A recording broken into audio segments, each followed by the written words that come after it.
ताश के इस पत्ते को देखिए। जरा सोचिए, अगर हम इसे केंद्र के चारों ओर 180 डिग्री पर घुमाएं तो क्या होगा? हमें आकृति की स्थिति हूबहू पहले जैसी ही दिखाई देगी। आपने हवाई चक्री के साथ जरूर खेला होगा। अगर इसे भी हम केंद्र के चारों ओर घुमाते हैं तो कुछ स्थितियां हूबहू पहली स्थिति की तरह दिखाई देती है। अब रंगोली के इस चित्र को देखिए। अगर इसे भी हम केंद्र के चारों ओर घुमाते हैं तो कुछ स्थितियां हूबहू पहली स्थिति की तरह दिखाई देती है। इसी तरह कई ऐसे आकार हैं जिन्हें घुमाने पर हमें पहले जैसी ही आकृति दिखाई देती है। हम कहते हैं कि ऐसी आकृतियों में घूर्णन सममिति है, यानी रोटेशनल सिमेट्री है। आज हम घूर्णन सममिति की समझ बनाएंगे। इस आकृति को देखिए। यह 4 पंखुड़ियों वाले फूल की आकृति है। हम इसे इस प्रकार केंद्र के चारों ओर घुमा सकते हैं। जब कोई वस्तु घूमती है तो हम कहते हैं कि वह घूर्णन यानी रोटेशन कर रही है। घूर्णन करने से इस आकृति के माप या आकार में कोई भी परिवर्तन नहीं हो रहा। इसी तरह जब कोई वस्तु घूर्णन करती है तो उसके आकार एवं माप में परिवर्तन नहीं होता। यहाँ हम देखते हैं कि फूल की यह आकृति एक निश्चित बिंदु के चारों ओर घूर्णन कर रही है। घूर्णन वस्तु को जिस निश्चित बिंदु के चारों तरफ घुमाता है उसे हम घूर्णन का केंद्र यानी सेंटर ऑफ रोटेशन कहते हैं। जैसे यहाँ हम इस आकृति के घूर्णन के केंद्र को इस प्रकार दर्शाएंगे। कोई भी आकृति 2 दिशाओं में घूर्णन कर सकती है। जब आकृति घड़ी की सुइयों की दिशा में घूर्णन करती है तो हम कहते हैं वह दक्षिणावर्त घूर्णन यानी क्लॉकवाइज रोटेशन कर रही है। इसी तरह जब आकृति घड़ी की सुइयों की विपरीत दिशा में घूर्णन करती है तब हम कहते हैं कि वह वामावर्त घूर्णन यानी एंटी क्लॉकवाइज रोटेशन कर रही है। यह आवश्यक नहीं कि वस्तु हमेशा पूरा चक्कर लगाते हुए यानी कि 360 डिग्री के कोण में ही घूर्णन करे, बल्कि हम इसे किसी कोण के लिए भी घुमा सकते हैं। जैसे हम इसे 1/4 चक्कर के लिए घुमाएंगे। 1/4 चक्कर के दौरान आकृति 90 डिग्री के कोण से घूर्णन करती है। इसी तरह अगर आकृति को आधे चक्कर के लिए घुमाया जाए तो आकृति 180 डिग्री के कोण का घूर्णन करती है।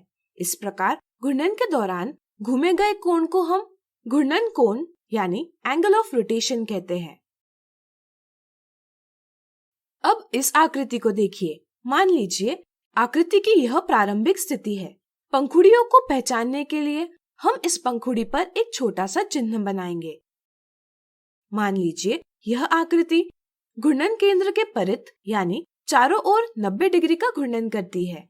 ऐसी स्थिति में हम देखते हैं कि आकृति पहले जैसी ही है। ऐसे लगता है मानो आकृति घूमी ही नहीं, यानी कि 90 डिग्री का घूर्णन करने से पहले की आकृति की स्थिति और 90 डिग्री का घूर्णन करने के बाद की स्थिति एक जैसी है। अगर घूर्णन के बाद आकृति की स्थिति पहले की स्थिति जैसी ही दिखाई देती है तो हम कहते हैं कि आकृति में घूर्णन सममिति है।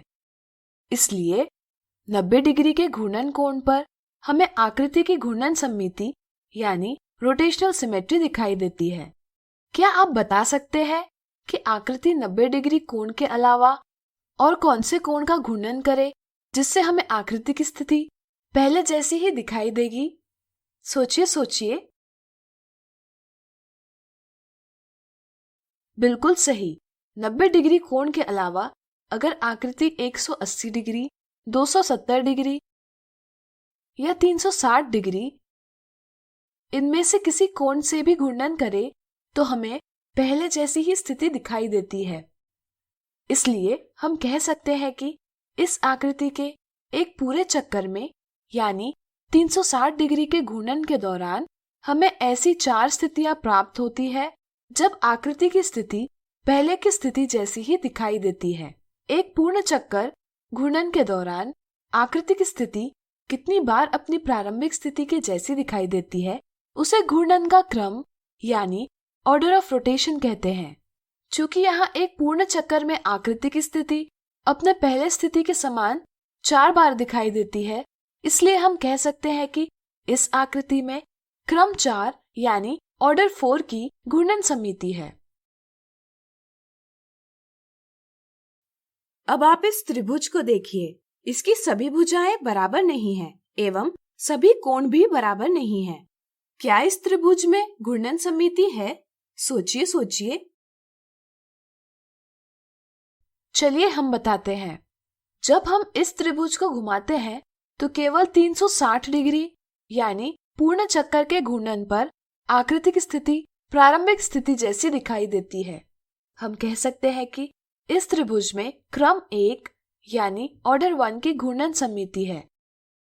साधारणतः प्रत्येक आकृति 360 डिग्री के घूर्णन के बाद फिर से अपने पहले की स्थिति में आ जाती है, यानी कि 0 डिग्री के घूर्णन पर आ जाती है, मानो घूर्णन हुआ ही नहीं। इसलिए प्रत्येक आकृति में क्रम 1 की घूर्णन समिति होती है। उम्मीद है अब आपको घूर्णन समिति की अच्छी समझ बन गई होगी।